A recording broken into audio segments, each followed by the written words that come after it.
There could be a new step to doing road projects here in Salt Lake City. So yeah, there is encouragement and participation with the state, but I don't believe that this is a state takeover of local. According to a portion of new legislation, Senate Bill 195, introduced by Senator Wayne Harper, the city has to go through an approval process with UDOT before doing new transit projects. So this study is going to bring businesses, residences, the bicycle community, the active trails, UTA, everybody to the table so we can go through and figure out what is best. UDOT has 2 months to make a decision on the proposal. Earlier iterations of the bill put a pause on all current projects, but now that part went away and the bill only applies to future projects.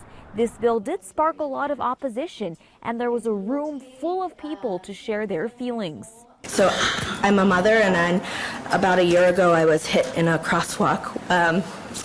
My stroller was thrown across 4 lanes of traffic and my dog was run over. It was luckily fine, and thank goodness my child was not in the stroller at that time. But for my family and I to be able to use our city streets where the city needs to be able to efficiently and actively react to unsafe situations and safe corners and sidewalks.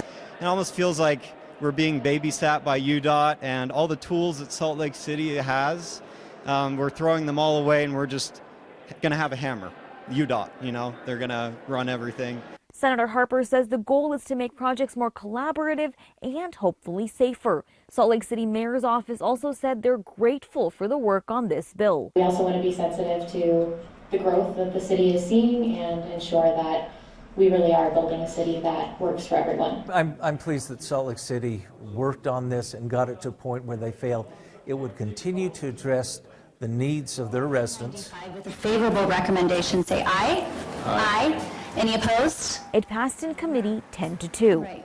Senator Harper also told me that this bill doesn't change ownership of any of the streets. The UDOT ones are still UDOT and the Salt Lake City ones are still managed by the city. It just changes how future road projects are done across the capital city. The bill now moves to the House floor for full consideration. On Capitol Hill, I am Maithili Gobi, Fox 13 News, Utah.